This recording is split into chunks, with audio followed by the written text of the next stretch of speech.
Hi, welcome to the award-winning Ed Brown Show. Boy, we got some hot topics today, I tell you. One of the main ones that most of you know about, I almost start out, but one of the positive things we have on the program, I want to tell you about that. The homeless. Okay, we're going to have a homeless program December 3rd. Okay, the phone number is 240-619-2019. Okay, what they need. Now listen, I said new hats, scarves, gloves, socks, and toiletry, things of that nature. Now, this homeless project is one of the first projects that Ed Brown has gotten into. But I think with Thanksgiving coming up, Christmas coming up, you should be in the mood to give. So that's the homeless project, and that's at 240, right? 619-2019. I'll give you that again at the end of the program, that number, because hey, everybody should have a home, and if you're homeless during the holidays, that is the worst time, because you go back and you think of things that you had, because most of these people are very intelligent. They just had a rough time, made the wrong move. So don't forget, 240-619-2019. Okay, and this is Ed Brown. Now we're getting into hey, tell me this. Does anybody know anything about the Hatch Act? I thought they were going to bring it up about the Hatch Act with the FBI and director's letter. But what we need to do is, I thought the situation was that the Hatch Act prevented, I think, the FBI, in the FBI, a government position. I don't know whether if it's directors on it or what, but all you government workers out there, this is the opportunity to get in the game. And you have any information? How do you think the Hatch Act will fit into this Mr. Comey's letter about the FBI's investigation? I always thought that if you on the Hatch Act, your supervisor has to approve things like that, But it seemed no one mentioned Mr. Comey's boss, the fact that she's the secretary of one of those agencies, and but it wasn't mentioned in the local newspaper that, and I had people call and talk about, say, hey, isn't this, what happened to the Hatch Act? Because all the people, on the lower level that are not on cabinet level, the Hatch Act is the thing that keep them in line, right? So they can't be partisan, and which the Hatch Act, the federal workers are not supposed to be active, and the fact that Mr. Comey was of the other party, and his timing it is suspicious. Now, if you don't think his timing was suspicious, give me a call and let me know, and give me your opinion on that. I think this is abuse of the Hatch Act. I mean, if the average federal worker out there, if in fact they have superseded their boss with information without getting a clearance, there would be some problems. But it seems to me that none of the news papers mention the Hatch Act, if in fact this was hatchable, you know what I mean? But I mean, you have to do that for yourself. With the situation getting close like it is in this election, anything can happen. And I think, give me your opinion about that letter FBI sent 11 days before the election. That's very, very interesting. And one thing I like about it is that Republicans and Democrats complain about it. It wasn't just the Democrats complain about the letter being sent that way. but there was some Republicans in there, and I have to really pat them on the back. And they made it very obvious, how they felt about the letter going to the candidate for the president of the United States 11 days prior to the election. I think I smell something. I don't know what it is. But anyway, think about it yourself. And no, just give me a call. It's 301-467-5053. Let me know how you feel and how you think that should have been handled. Most of the people that I talk to, most of them are talking about the Hatch Act. If, in fact, on their job, they, went around their boss, and then they were on the opposite party of the person that the letter was going to affect, that there'd be some kind of investigation. But hey, it was only a few politicians. And like I said, I give them credit. It was Democrats and Republicans that they felt that it was something's going on with a letter being sent 11 days prior to the election. Now, what you want to do now, the way that you can give your opinion and all of that, but the way that you can get involved in it, hey, vote. Remember, hey, this is the vote. This is your last time. This is your last time in 4 years now. I mean, to the top office. And you have to think about it, what you want to do. Hey, the favorite word here on the Ed Brown Show, homework. I mean, don't let Aunt Susie and Uncle Mac, influence you about how it should go, because of the fact that they came along when there was segregation and there wasn't the equality that you have now. Now you have the equality. The equality is the strongest thing you have. None of you out there have anything stronger than your vote. No matter how you complain, make suggestions, everything, you are in control of your vote. And hey, you got to use it. I mean, you can't, don't be in the barbershop down there or the beauty salon, complaining about what's going on, and you're sitting on your hiney there and didn't vote because the line was too long, or making some kind of excuse. Because what's going to happen when you sit at home, you're going to pay for it the next 4 years. Whatever your choice is, the next 4 years, your buddies be greeting you with the candidate that lost name. You know how you do that. You go in and one of your friends there in the beauty shop or either the barber shop, and they call you by the name of one of the persons that lost the election. And because they do that because of the fact they know who you were woofing around talking about was the best candidate. So only way you can do that and feel good, and I mean feel good, is do some homework. Don't let the system dictate to you. And hey, many areas in this country, they are making it difficult. I've heard all kinds of things are happening, and as far as the polls are concerned, I mean, they changing people's names, taking their names off the list. Now, you have to think, if they're doing all of this to keep you from voting, that voting must be very important, because if it didn't mean nothing, they wouldn't care whether you went to the polls or not. It means something because it means one of the major items. And I've talked about the 3% of the people control most of the money. Those guys are the ones that it really, really hurts. Maybe the guy that worked 9 to 5 doesn't hurt him as bad, but the 3% that controls, and if you're in that 3%, you know what I'm talking about, because you wouldn't be in control if, in fact, people knew how you got your money, and the fact that you found loopholes in our tax system.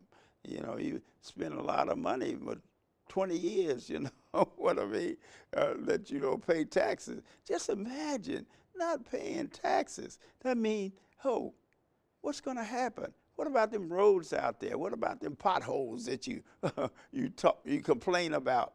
You know, what about the new bridge? Some of the bridges going in and out of the cities here in the United States are horrible. I mean, every time you look, what they put a scoop-de-loop, a loop-de-loop, trying to ease the traffic, you know. But all of that, and then we have another thing that's coming in that I think that people, taxpayers, need to think about too, is the services that the federal government offers you, the services that private industry make you pay. A good example is banks. Wells Fargo, one, you know, is they they don't want to pay any taxes. They want the middle class, the 9 to 5. If you're 9 to 5, then you're the guy that carries the ball, because the 3% of the individuals that control the money in this country, you got a number one candidate say, hey, look, no, I don't pay no taxes. I'm legal too. I have plenty of money to find loopholes in any laws that you make out there. You know, imagine that. Or either have the attitude of saying, if I go out there and beat up on somebody, they're not going to do anything to me. Not me. I'm above all of that. Hey, that attitude, that's something you have to think about. You know, attitude, a person has an attitude on a level, one of the top levels that we have. I mean, that's number one. And what happens is that they don't understand. And most people out there do understand. We had an example of that. It's being president. If you have a Congress that decide that, hey, look, we're not going to pass anything for you. Say we're going to not even bring it out of committee, so they won't even have a chance to vote on it. And that's the way the Congress works. And it shows you in the last 8 years how Congress really works. Instead of rushing to get a budget out, rushing to do things that's going to help the 9 to 5 guy. And the 9 to 5 guy, he's the one that carries the ball. He's the one that, when they need money, they go to his pocket. They have ways of doing that, you know. The municipalities, the federal government, they always come up. Why is it that everything they come up with, the middle class or the taxpayer guys that are in the middle have to pay for it? Because, hey, the 3% said we're not going to have any laws that don't benefit us monetarily. If they don't benefit us, we're going to pay somebody. Yeah, we're going to pay somebody to kill that. In other words, when it comes before Congress, the Senate or the House of Representatives, we're going to take a walk. You know, we're going to make sure maybe they don't have a quorum that day. Or either we find out that find out that they have a quorum, we're going to take a break. You know what I mean? So to make sure that we control what is being passed for majority of the people, and who benefits for it. If there's no dollar sign on it, then we don't want to be bothered with it, you know. Only time we want a dollar sign on it is when in fact we can get one of those contracts, you know. And you get one of those contracts, I'm speaking about the different corporation. Hey, as far as defense is concerned, you realize that war machines, how much they cost, and who pays for it? You pay for it. Every tank, gun, everything that they use, and the corporation use it as a business, write-off. You know, maybe they gave it as a write-off on the taxes, you know, that they donated so many arms to certain groups that's fighting somewhere else, you know what I mean, for the sake of democracy.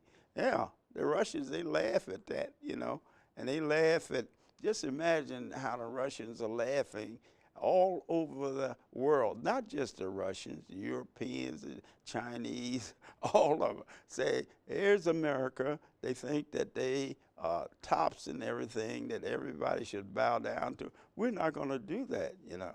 Say we're going to give them competition. And right now you got a group out there in the Far East there that's giving them a fit, you know. But what happens is that we're concerned more with who's going to make the money for the war machines. You know, the federal government, they don't make any tanks, guns, and planes and bullets and everything. You know, make corporations make it. And how do the corporations get the contract?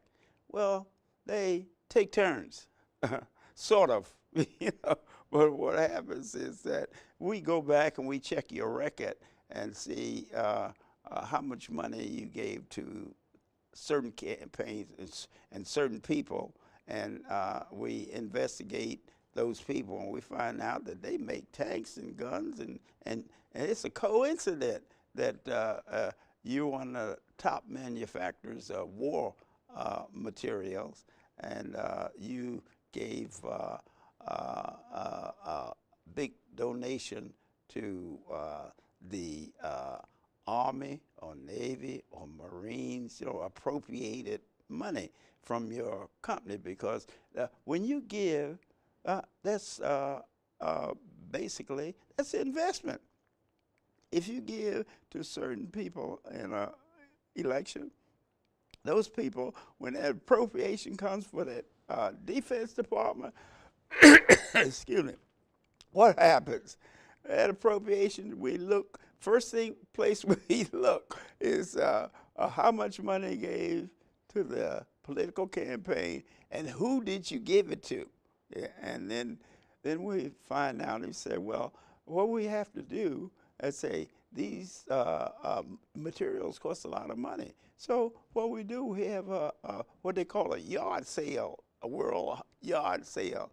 And the different countries that have the capabilities of making arms, tanks, and guns, they bid, you know, around the world. And that's why, hey, every little country, you got some over in Europe, every little country, they are bidding for arms. And they don't have capacity to make the arms themselves. It's only about 4 or 5 nations have capacity of making those $1 million planes and tanks and things of that nature. So then they get in a bidding war, you know. In the wars that they have in the Far East now, if they take those those machines and the tanks and guns and planes, they take that out the war, the guys wouldn't have nothing to fight with. There wouldn't be a thing to fight with, because they don't manufacture guns, tanks, and things of that nature. And what happened, we get involved in control of smaller countries. We get involved in control, so how do you control?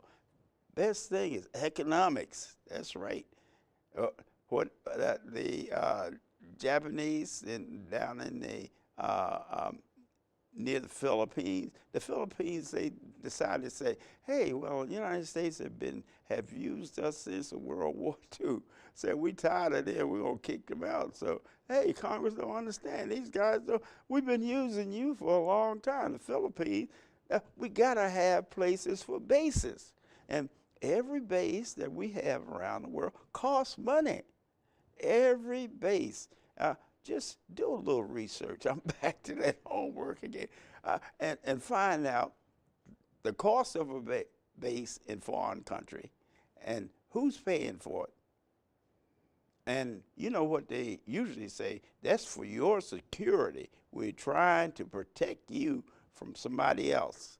Well, how you doing that? Well, we're going to have the biggest ships, the biggest planes, and we're going to infiltrate, and we're going to infiltrate the country's political system because we want everybody to have a democracy like ours, you know.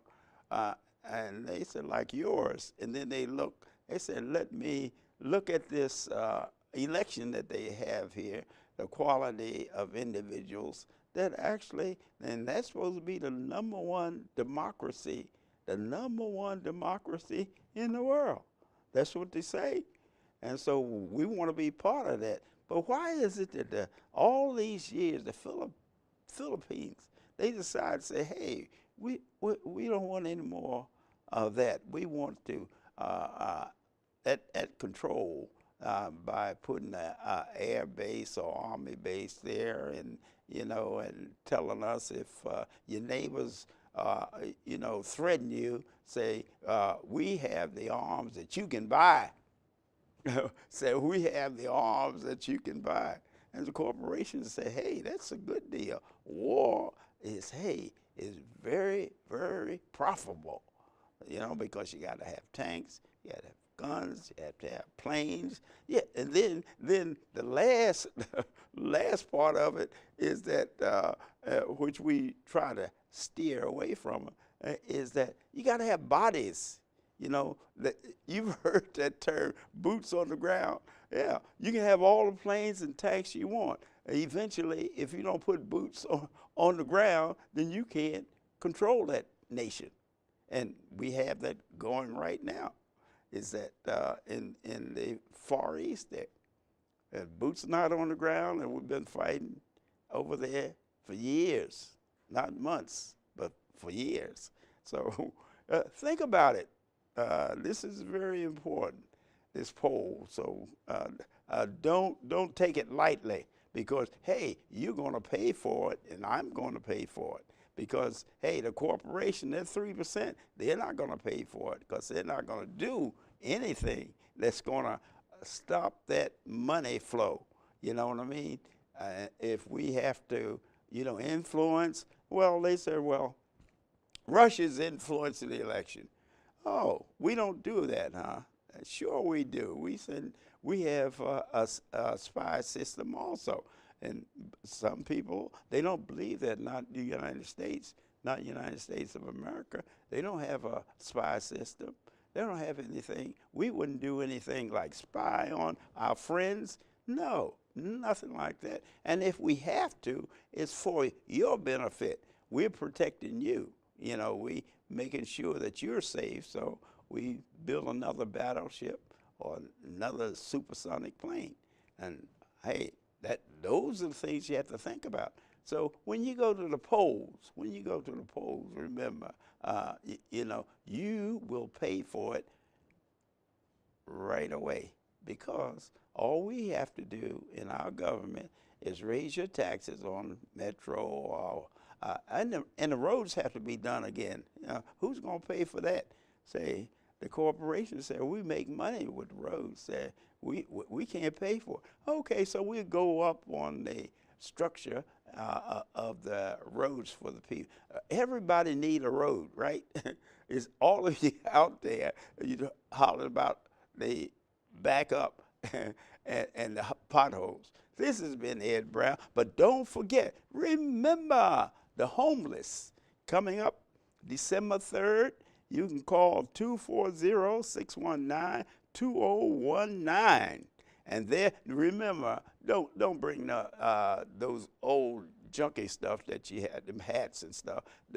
They have to be new items, and the items are hats, scarves, gloves, socks, toiletry, no clothes.